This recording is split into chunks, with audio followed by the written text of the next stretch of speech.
আমি তো একটা ঘোষণা দিয়েই রাখছি, জামাত শিবির হলো ফিনান্সিয়াল অলিয়া উলিয়া আমার মতে, আর অর্থনৈতিক অলিয়া উলিয়া। ভাই যার যেটা গুণ আছে ওটা তো বলতে হবে। তো ওদেরকে ফলো করেন, ওদেরকে ফলো করেন, ওদেরকে ফলো করলে তো আপনারাও ভালো হয়ে যাবেন, ঠিক না? ইনশাআল্লাহ। তাহলে রাজনীতির এক আয়াতে রাজনীতি শেষ। বাংলাদেশের ইতিহাস দেখেন, বঙ্গবন্ধু না খাওয়াইতে পারছে না নিরাপত্তা দিতে পারছে, ফেল। এমন ফেলিউর হয়েছেন ইতিহাসে, করুণ ইতিহাস লিপিবদ্ধ হয়ে গেছে, ঠিক না? কারণটা কি ছিল? আতআমাহুম মিন জু, এটাও হয় নাই। আমানাহুম মিন খাউফ, এটা হয়নি। হায়রে, আমি তখন এতটুক বয়স, আমার বয়স কত হবে, 12-13। রাত্রে ডাকাতের ভয়ে এই 72 সালে 73 সালে বাড়ি পাহারা দিতাম আমরা ছেলেরা, ছোট ছোট শিশুরা। আমার হাতে এই যে খুন্তি, তারপরে বটি, এগুলি সারা গায়ে মাকে, এগুলি সারা গায়ে নিয়ে ঘুরতাম। কিন্তু আসলে ডাকাইতে এক বেসকি দিলে তো ডরে আমরা পলাইতাম। কিন্তু এখন কি করব, খন্তা লোহা রড মড এগুলি দিয়া রাতের পর রাত আমি নিজে পাহারা দিছি করতাম। বাড়ি বাড়ি ডাকাতি হয়, ওরা গুলি করে, এসে মানুষ মারে, খুন করে। তখন কমন হয়েছিল, নিরাপত্তা ছিল? নিরাপত্তা ছিল না।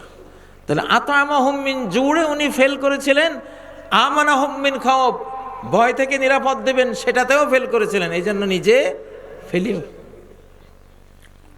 আর বিগত ফ্যাসিবাদ যে পতন হলো, আতআমাহুম মিন জু কিছুটা ছিল, বাট আমানাহুম মিন খাউফ একেবারেই ছিল না, এই জন্য ফেল। দুইটা লাগবে সরকার সফল হইতে, কয়টা? দুইটা লাগবে। ইন্টারিম গভর্নর, আল্লাহ তাআলা ডক্টর ইউনূসের গভর্নরকে আমরা দোয়া করি, আতআমাহুম মিন জু'এ তৌফিক দেন, আমানাহুম মিন খাউফ এটার তৌফিক দেন। আমানাহুম মিন খাউফ, আমরা ভয়ে আছি, আমাদের ভয় আছে এখন, গোটা রাষ্ট্র এখন ভয়ের মধ্যে আছে, যে কোনো সময় একটা অঘটন ঘটতে পারে, ভিতরে বাইরে আক্রমণের ষড়যন্ত্র চলছে। এই সময় আমাদের আমানাহুম মিন খাউফের দায়িত্ব সরকারকে নিতে হবে, ডক্টর ইউনূসকে নিতে হবে, জেনারেল ওয়াকারদেরকে নিতে হবে, ঠিক নয় কি? সেই আমানাহুম মিন খাউফ করতে হলে কি করা লাগবে? ট্রেনিং দিতে হবে, আমাদেরকে ট্রেনিং দিতে হবে, আমাদেরকে যুদ্ধ করতে শিখাতে হবে, আমাদেরকে সেলফ ডিফেন্স, আমরা যাতে নিজেরাই নিজেদের রক্ষা করতে পারি সেই আমাদেরকে প্রযুক্তি শিখাতে হবে, ঠিক নয় কি? খালি হাতে এখনকার পৃথিবী চলে না। একটা বন্দুকের সামনে 1 লক্ষ মানুষ অসহায়, ঠিক নয় কি?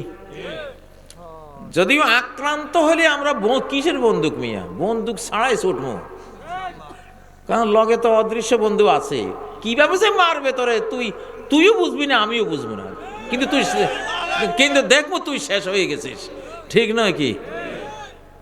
ওইটাই তো আমাদের ইতিহাস। বদরের যুদ্ধে তীর তলোয়ার কিছুই তো নাই, নবীজির এক সাহাবীর উনি খেজুরের ডাল একটা দিছে, এটা দিয়া তোমার কাজ তুমি করো, বাকি কাজ আল্লাহ করবে। সুবহানাল্লাহ। কয় আমি ডাল এটা নিয়েই লড়াই শুরু করে দিছি, আমার সামনে এক জবরদস্ত বেঈমান সৈনিক, হঠাৎ সাই করে একটা আওয়াজ হলো, সাই দেখেছে বেঈমানের কল্লা পড়ে গেছে। আল্লাহু আকবার। ওই যে ফেরেশতা বাহিনী আছে না লগে, হ্যাঁ, কাজ ওনারা সারাই দিছে, জানে যে এ তো লাঠি দিয়ে তো কিছু হবে না, যাক ওর তো লাঠি আছে, আমাদের তো সব কিছু আছে, ওনারা মেরে দিয়েছেন অদৃশ্য থেকে। আল্লাহু আকবার। তো এখন আতআমাহুম মিন জু', এটার রাজনীতি চাই, ঠিক না? এই উপমহাদেশেই তো, যখন এই বাংলাদেশও হিন্দুস্তানের অংশ ছিল, আওরঙ্গজেব আসমুদ্র হিমাচল রাষ্ট্র চালিয়েছেন, টুপি সেলাই করে নিজের পরিবার চালিয়েছেন, ঠিক নাকি? আল্লাহু আকবার। এটারে বলে রাজনীতি। এটারে কি বলে? এটা হলো রাজনীতি। রাজনীতি কাকে বলে? আবু বকরের স্ত্রী 1 মাস একটু একটু একটু করে জমিয়ে মাস শেষে স্বামীকে বলল, একটু মিষ্টি খেতে কতদিন থেকে মন চায়, স্বামী গো আমাকে একটু মিষ্টি এনে দিও, এই টাকাটা তোমার দিলাম। বলে এই টাকা কই পাইছো? উনি কি বললেন, তো তুমি তো আমাকে মাসে একটা খরচ দাও, সেই খরচটা আমি যেভাবে করতাম ওখান থেকে একটু একটু বাঁচিয়ে এইটুকু করলাম। আবু বকর বলল তাহলে তো এইটুকু না হলেও চলে, সর্বনাশ, মুসলমানদের ট্রেজারি থেকে আমি আজ থেকে আর এটা নেব না। ওটা ট্রেজারিতে জমা করে দিছে। আল্লাহ আকবার! রাজনীতি কাকে বলে দেখছেন? এটা হলো রাজনীতি। ও ভাইয়েরা, এই রাজনীতি আল্লাহ আমাদেরকে দান করেন। এরকম নেতা কারা কারা পাইতে চান? আল্লাহুম্মা আমিন। হাত নামান। আমি কোন এক মাহফিলে জানি বলছিলাম, এরকম নেতা পাইতে হলে দুইটা পদ্ধতি আছে। কয়টা? একটা হলো আমরা ঢাকায় কাজ করব, তাদেরকে বলবো, প্রেসার দেব, উপদেশ দেব, আইন করব যে এইভাবে দেশ চালাইতে হবে, ঠিক না?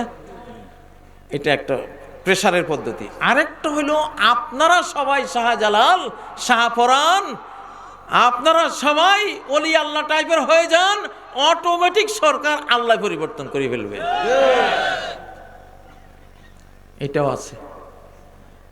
তাইলে সবাই রহবানুল লাইলি ফুরসানুন নাহার, নবীজি কেমন ছিলেন, তার সাহাবীরা কেমন ছিলেন, এক কথা যদি জানতে চান তাহলে দুইটা শব্দ, রহবানুল লাইল ফুরসানুন নাহার, রাতের সন্ন্যাসী, রাতের ইবাদত গুজার, রাতের তাহাজ্জুদ গুজার, রাতের তেলাওয়াতকারী, রাতের জিকিরকারী, রাতকে তারা প্রাণবন্ত জীবন্ত করে রাখতে তাদের ইবাদত বন্দেগী দিয়ে। আল্লাহু আকবার।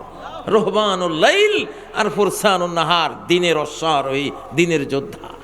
এই দুই কথায় গোটা সাহাবী নবীদের ইতিহাস শেষ। লাইফ স্টাইলটা হলো এটা, রাতের সন্ন্যাসী, দিনের অশ্বারোহী। হতে পারবেন ইনশাআল্লাহ।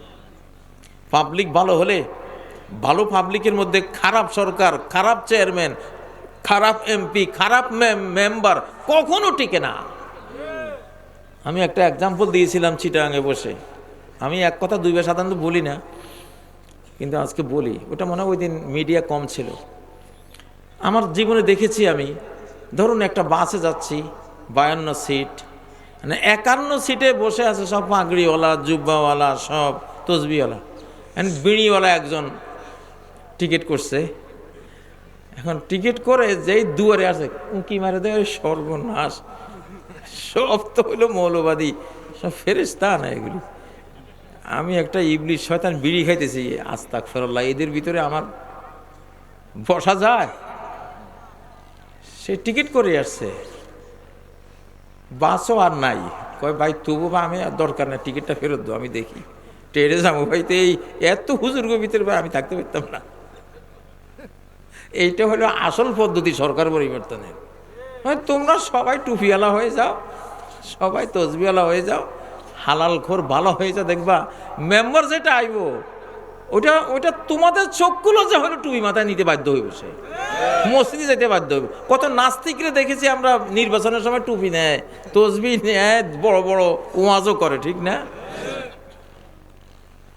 কত দেখেছি। ধরুন একটা মহিলা, সে অর্ধ উলঙ্গ, পোশাক আশাক ওরকম নাই, সে একটা বাসে উঠবে, দেখে যে হাইরে সব বোরকাওয়ালি। সে চিন্তা করে কি একটা মানে অপ্রত্যাশিত, অনাকাঙ্ক্ষিত পরিবেশ। জীবনেও এতগুলি বোরকাওয়ালির ভিতরে সে ঢুকবে না। যতক্ষণ সে মনে করে যে আমি যতক্ষণ থাকবো এগুলি আমার দিকে কোন নজরে চাইবে, আর আমি বে এখানে কিভাবে থাকবো, ঠিক না? হ্যাঁ, এটা এই হেকমাটা, এই বিজ্ঞানটা আল্লাহ তাআলা শিখিয়েছেন। এটা সূরা আনামে আছে, ওয়াকাযালিকা নুওয়াল্লি বা'দাল যালিমিনা বা'দা। তোরা যদি জালিম হস জনগণ, তো তোরা যেরকম, তোদের জন্য সরকারও আমি দেব সেরকম। আল্লাহু আকবার। কামা তাকুনুনা ইউওয়াল্লা আলাইকুম, তোমরা যেমন হবা তোমাদের গভর্নরও তেমন হবে। কানজুল উম্মালে হাদিস, আমালুকুম উম্মালুকুম, তোমাদের কর্মই তোমাদের কর্মকর্তা, তোমাদের আমলেই তোমাদের আমেল, তোমাদের আমলেই তোমাদের সরকার। সুবহানাল্লাহ।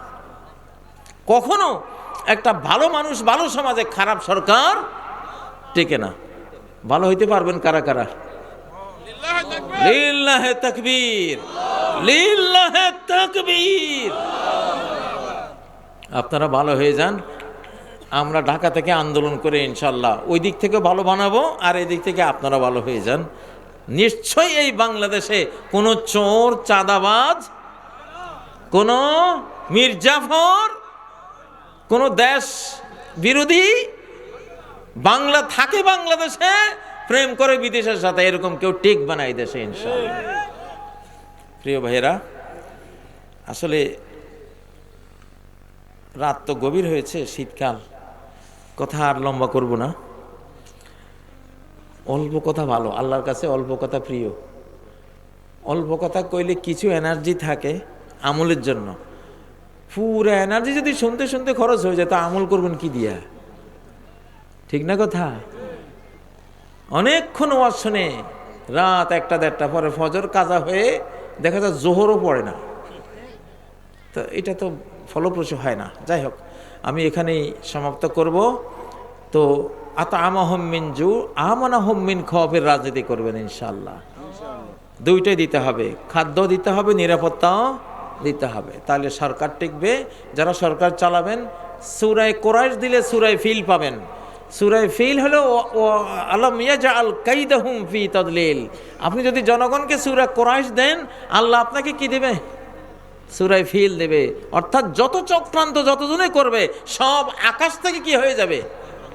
দমন হয়ে যাবে, আল্লাহ দমন করে দেবেন ইনশাআল্লাহ। আল্লাহ আপনার পক্ষ নেবেন। জি, আমি এখানেই সমাপ্ত করলাম। সুবহানাকাল্লাহুম্মা ওয়া বিহামদিকা আশহাদু আল্লা ইলাহা ইল্লা আনতা আস্তাগফিরুকা ওয়া আতুবু ইলাইক।